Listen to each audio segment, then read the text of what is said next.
Welcome to the Everyone Has a Story podcast. Now, it's probably a well-known fact that some of my most favorite topics to talk about are Denver Broncos football, fly fishing.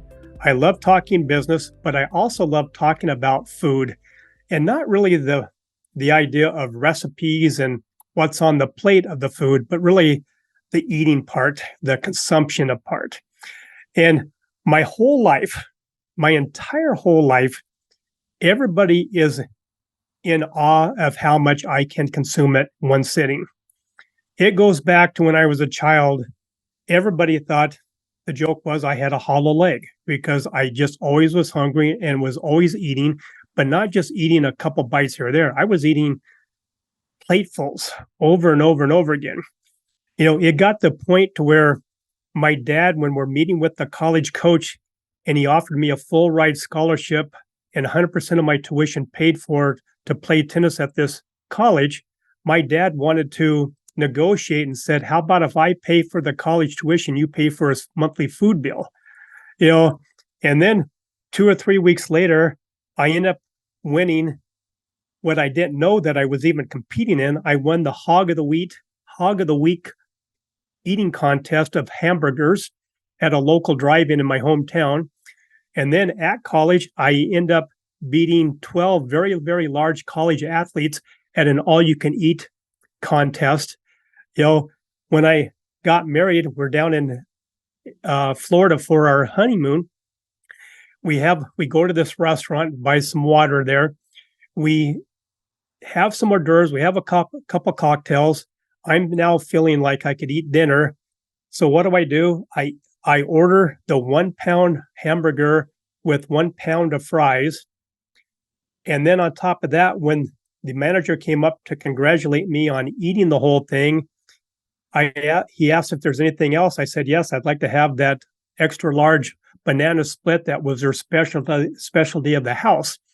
And so my stories go on and on and on. But the question today is, why am I talking about food intake, and what does it have to do with feeling empty when it comes to the mindset in the business practice? And so that's really what we're going to talk about today, because right now it can be compared to my hunger pains of feeling empty, what I choose to eat, and how I digest it. Mentally, we are inundated with family issues, sometimes good, sometimes bad. We have news 24 hours a day that seems to want to just talk about all the crap that's going on, pardon the pun there. We have social media, we have demanding bosses, we have sometimes not so fun coworkers, we have business environments and workplace environments that just aren't friendly. But every day we are ingesting input into our minds through words, through voices, through what we read, what we see, what we hear. And it's enough to really give you that explosive, somewhat bowel movement, because you just want to go home and you want your brain to just explode. So with that being said, let me introduce you to my guest today, because we're going to talk about the digestive system as we know it today and what we digest in our mind. So welcome back, Angela Jamieson. How are you? I am totally fine. And I did not know you were so talented in the eating arena. Oh, yeah. There's many, many episodes of and experiences in my past life where I had no problem as a 5'6", 107-pound individual out eating guys 2 or 3 times my size and walking away feeling like I could have eaten a little bit more, while they're sitting at the table about ready to unleash all of their food that they just ate out the other end. So anyway, welcome back. I'm excited to have this conversation with you, because I know we've had a lot of really good conversations about you and I, about really how it seems like a lot of people in today's world have that feeling of emptiness mentally, which now goes into their physical practices as well. So anyway, Angela, welcome. Angela is a transformational life coach, and she's also the author of an upcoming book I'll let her tell you more about the book and the title of the book, which is very appropriate for today's inaugural episode introducing her upcoming book. So, Angela, welcome. And would you like to say any more on your introduction? Well, sure. It's very kind of you to announce my book, because that means I got to finish it. Absolutely. Yeah. And so the working title at the moment is Using Number 2 to Get to Number 1. And what I'm exploring in the book is all these analogies that you so beautifully used in your introduction, to use a digestive system to talk about how to make your life better. And because we use our digestive system multiple times a day, whether eating, digesting, or pooping, if we remember the stories at those different junctures, we're going to help ourselves improve. So yeah, it's been a fun process for me, and I just got to get it done. All right. So let's talk about really what it means to feel empty in more of a mindset and psychological aspect. So give us your definition and what you mean by feeling empty. Yeah, well, feeling empty, and you mentioned it, that a lot of people are feeling that way these days, and that's probably the number one problem I see with the clients that I talk to, is that they're just not feeling, and you talk about the gut analogy, they're not feeling nourished in their life. They're not getting the vitamins, the enjoyment that they could out of life. They're going through the motions. It doesn't mean you're not busy, doesn't mean you're lying on the couch all day. You could be just going through the motions, going to your job, earning a good living, having a good life, but it's like your spirit is lying on the couch. You have no momentum, no energy, no real desire, no spark. So that's my definition of feeling empty.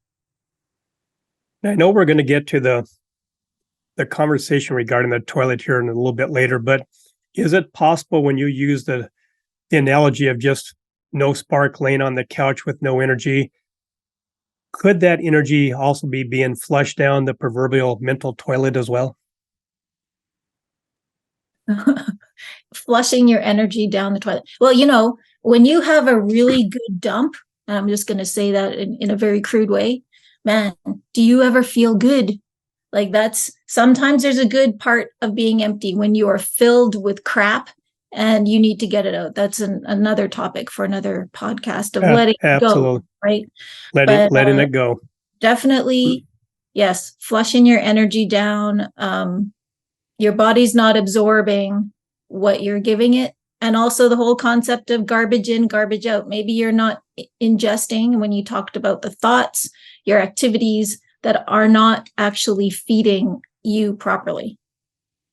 All right. So let's leave the restroom now for a little while and go to, what is the genesis, do you think, as a coach, of having someone feel, or having us all feel at times in our life, feeling empty? I've thought about this for myself, and in talking with a lot of people, and in just observing life itself, is that it comes very innocently. It comes from when we are a child, when you got a friend coming over and your mom says, I know this toy is really special to you, but Johnny's coming over, so you have to share it. That's what we do in this house. We share. Or, asking you to behave when you just want to run around. All of those things make us tune into what other people want for us more than what we want for us. And that is tuning ourselves away from our true guidance of what we're telling our soul is telling us we want to do. So it's really an innocent thing that our parents do to us. And unfortunately, mothers get most of the blame. But we start to care more about what others think about what we're doing than we do. And I don't know where all of a sudden everybody became experts on life, but I know that, these last probably 12 months, I've dealt with a couple tragic losses in my life with family members. And then actually by coincidence, the day that we were supposed to originally record this episode of Feeling Empty, I had to cancel at the last minute to take my dog to the vet and put her to sleep. And, I don't know if there's anything that could be more a genesis to making someone feel empty than having to sit there while the doctor injects those drugs into your animal that you've had for the last 12 years. But I remember walking away thinking, okay, what have I learned from our multiple conversations, especially on the topic of feeling empty? And all I started to do was purposely put the very good nutrients back into my mind with the memories of positive times with my animal, with my dog, Sarah. And really, that's what we need to do more often. Wouldn't you agree? Absolutely. Yes. And first of all, I just want to say I'm so sorry for your loss. We often don't recognize the loss of a pet when they are family. So first, please accept my condolences for that. Well, thank you. But, when we say the depth of our negative emotion is due to the depth of how positive the experience was. And we always talk about, maybe the teeter-totter of emotion. You've got grief on one end and you got love on the other. And when you experience that loss, I wouldn't say you're empty, you're full of grief, right? Mm-hmm. And as time passes, and as you feed your positive thoughts, you want to tip that teeter-totter towards what that grief really meant is love. Sure. Yeah. And celebrate that. And so grief is actually a celebration of the love you had for this person, this pet. So, and I really like how we've sort of gone to celebration of life, versus a funeral, because the fact that something existed, the fact that this thing caused love, that's to be celebrated. And it's a beautiful thing. So it's like, yes, you're fully allowed to grieve, but the higher awareness of you needs to recognize the meaning behind that grief so that you can come up the other side.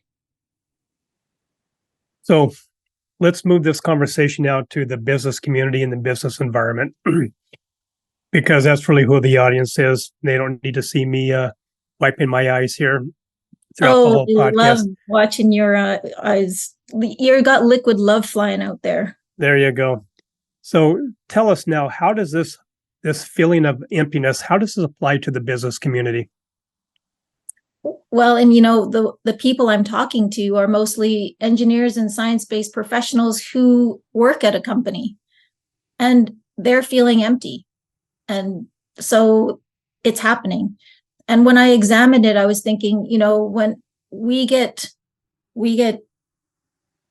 pointed away from our own true guidance by our parents inadvertently, the same thing can happen within a company when your own desires don't match with that of the company's, or you don't understand why you're doing something. That's when you can start to feel empty. We are all hired for the how. We know how to do something. That's why the company wants us in their company trying to achieve the vision. But after a while, when we don't know why we're doing it, it starts to lose its meaning. And because companies are hierarchical, even though the companies that say, oh, we have a flat structure, no, someone always has more of a say. Someone always has a stronger voice.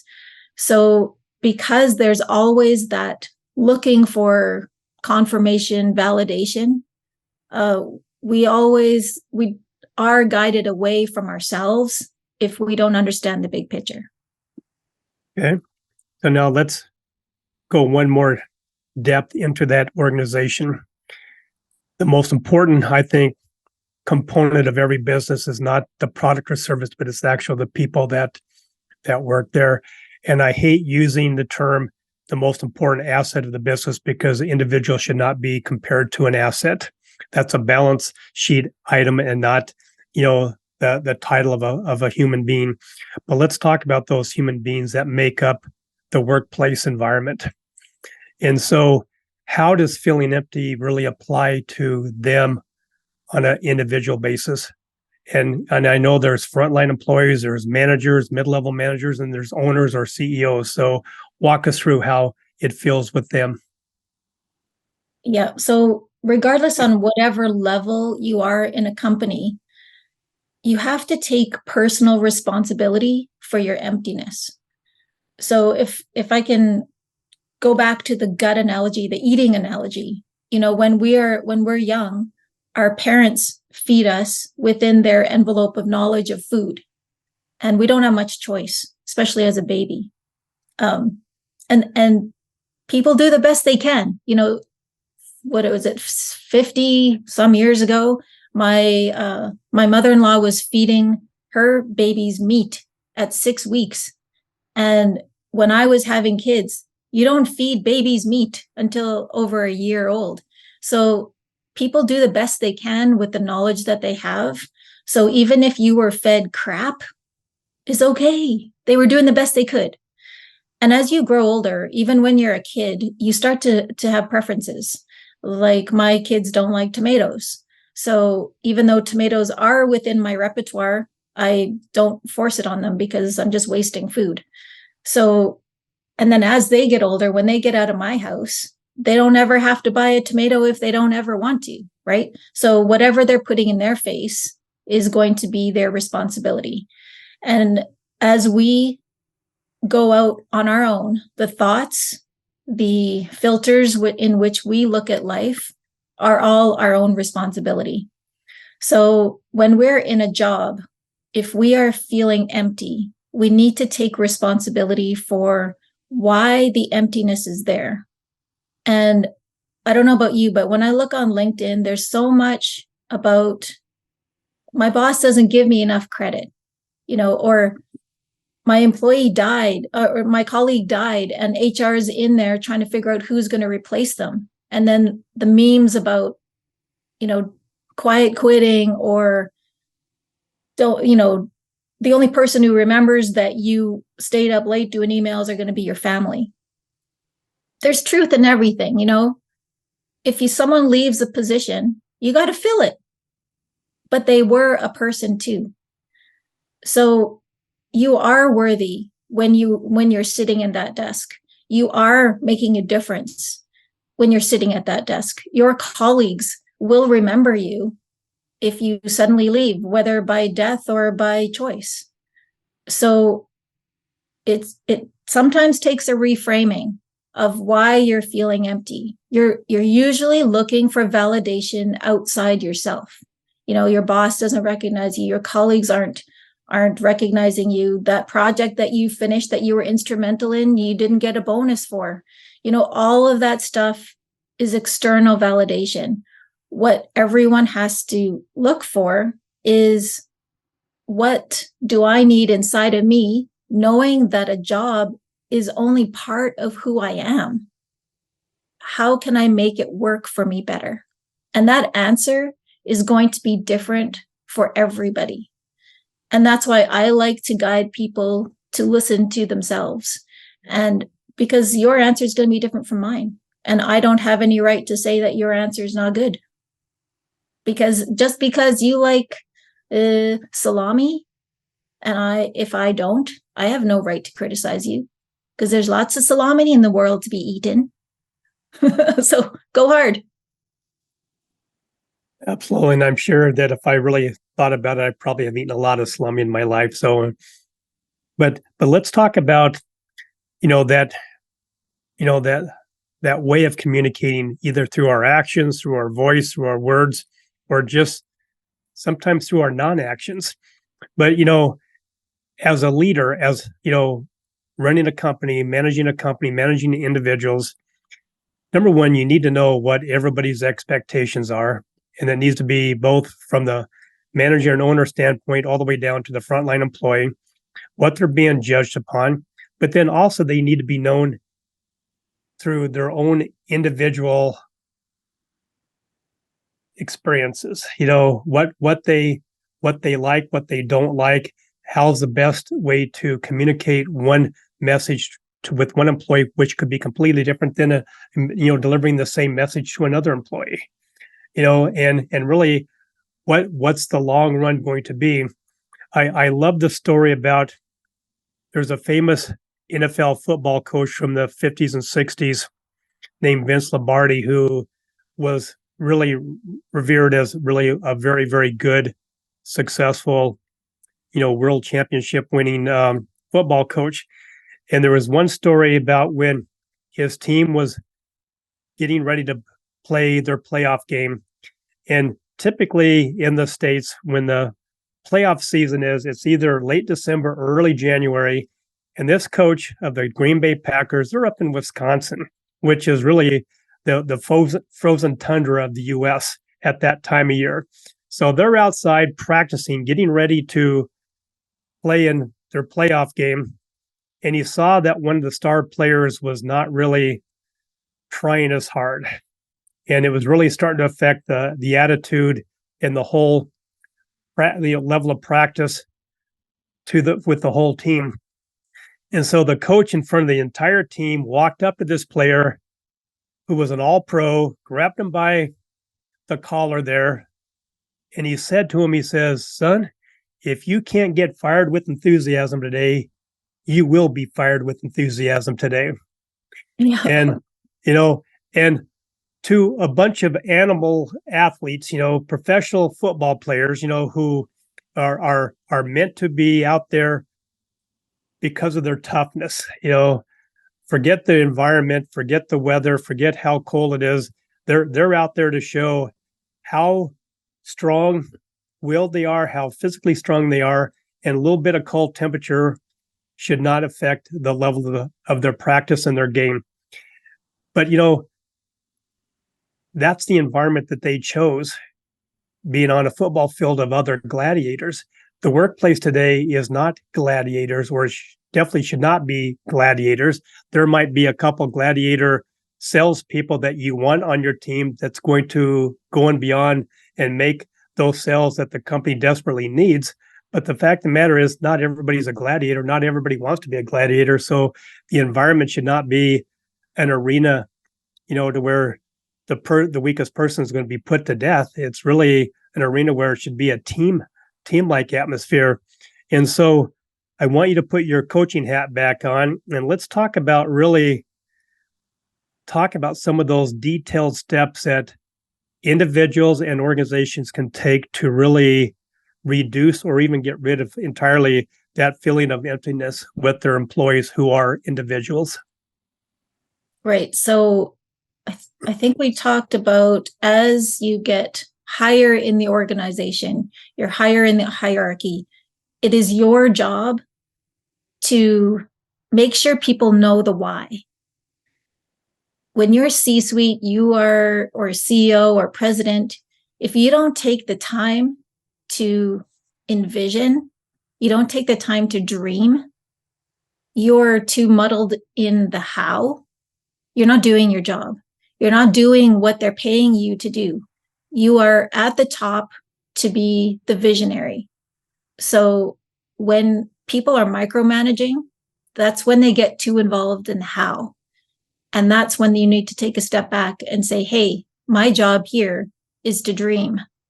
And even though they're probably getting the biggest paycheck, sometimes giving them an hour's space to just sit there and think is the best amount of money you're going to spend on that person.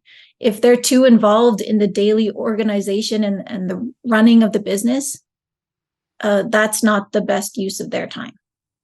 So as you go down, you're going to be more about the how, and giving different levels their freedom to figure out the how is going to make sure that they're going to see their purpose in the company vision.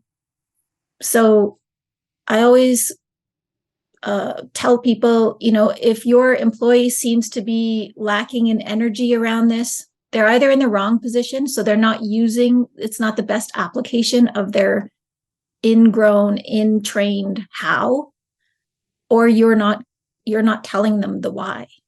You're not telling them why they're important to you. So there's a few things that can be rectified before you call it a day on your relationship. When I think about what nourishes the soul, there's three main parts that I think about. And because we're human, there's always the relationship part of our soul that needs to be fulfilled. Then there's purposeful work. And then there's rest and leisure. So when we talk about relationships, we've already maybe touched upon, how we get along with our colleagues, how do we get along with our managers, and having some awareness about how you communicate and how you get the job done and whether you're effective in communicating your ideas. All those relationships in work is what makes the work, right? So if there's a breakdown in there, then we need to look at relationships and communication. The second thing is purposeful, and we've already gone over this. This is the why. This is understanding why you're doing the work. And I don't know about you, but in my past, when I have been feeling like I don't understand the why, I start to question the money part of it. Like, I'm not paid enough to do this. Or look at that person's doing this and I'm doing this and they're getting paid more. I start to nickel and dime the company because I'm not understanding my purpose there. I don't feel appreciated, blah, blah, blah, all those things that typically younger people in the career worry about. But when we understand the purpose, all of that goes away. And usually the money comes along with that. And finally, the rest and leisure is making sure you take that time. The higher ups shouldn't demand productivity. They should inspire it.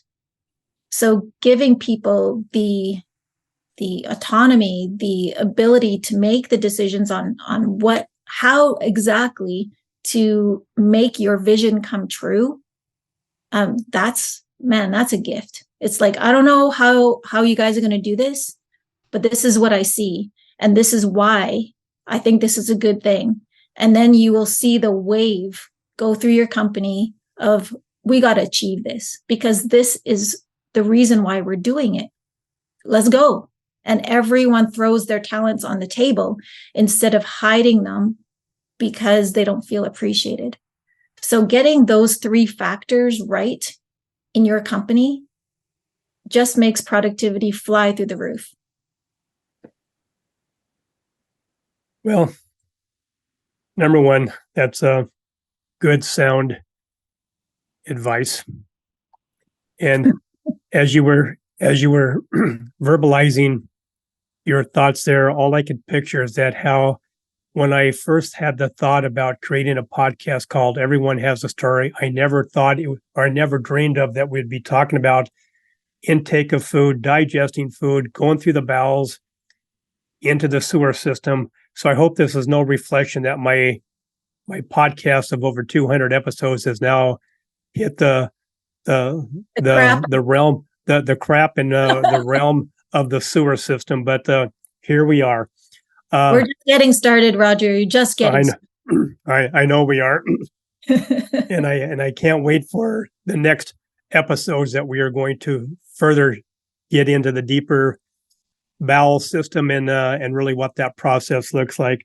So before we end, though, why don't you give us one last piece of advice and some more cheerful, nutritious words that's going to help us with our mental nutrition that we need and not feel empty.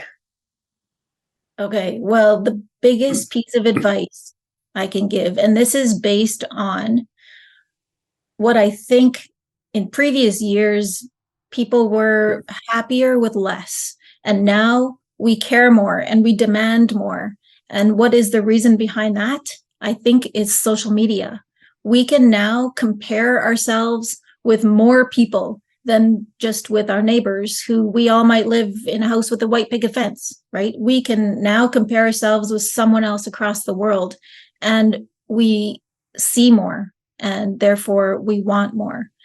So what I would encourage everyone to do is to feed yourself less social media, find that spot within yourself that you know exactly what feeds your soul, what is nutritious to you. You know what you have to cut out. Like if you're scrolling for 2 hours on social media every morning, you know that is probably a snack you got to chuck out, because whatever you put in your system is going to give you the nourishment. If it's empty, which social media mostly is, because we are comparing our insides to everyone else's outsides, you will not be nourished by that. And yeah, end up crapping it all out. And I'm just going to follow up with that, that look at who your inner circle is that's immediately around you, and pick and choose the more healthier options there as well, because we all have some of those people in our life for various reasons that we know may not be the most nutritious to our well-being, might not be, the easiest thing to digest, where it's just going to stick there and really cause trouble, and really pick and choose thoughtfully on who's more nutritious for you. Angela, I can't thank you enough for being part of my inner circle that I know I get a lot of positive nutrition from as well. But if someone wants to reach out to you, how can they get in contact with you? Well, I'm currently revamping a program that I'm doing. So the best way to get in touch is on LinkedIn. Just look for my name, Angela Jamieson, or of course by email, angela@.com. And Jamieson is not like the whiskey, but it has an IESON. Not that I'm advocating whiskey, but apparently people, they always say like the whiskey. So preempting that one. Well, thank you again. And everybody, I do really recommend that you reach out to Angela, because she should be part of your inner circle at whatever level that you need. So thank you again, Angela. And thank you, Roger, for being part of mine. You always enrich my life every time we talk. I appreciate it. Thank you, and you're very welcome. My podcast wouldn't be the same if it wasn't for my sponsors and my great supporters. So let me take this opportunity to thank each and every one of them. First of all, I want to thank Rebecca at Custom Bookkeeping and Accounting, delivering trustworthy bookkeeping services since 2003. Dave and Dara at Virtues Matter, making this world a much happier place to be with their Virtues Card apps, coaching, and workshops. Stephen at Buller Accounting, giving business owners depth and insight to their numbers. Eric and his team at Ivy Cat Web Design, the real superheroes of web development and design.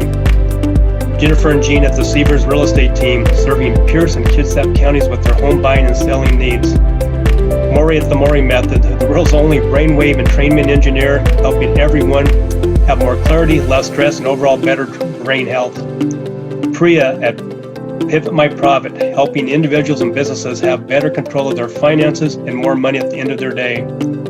Melissa at the Soul Vibe Energy High, the queen of the aha moments, helping individuals find those holes in their cups, repair the hole, and gain back their positive energy. And finally, Rick at West Sound Recording. You talk, they do all the rest. Thank you, Rick, for all your efforts with the production and editing of my podcast.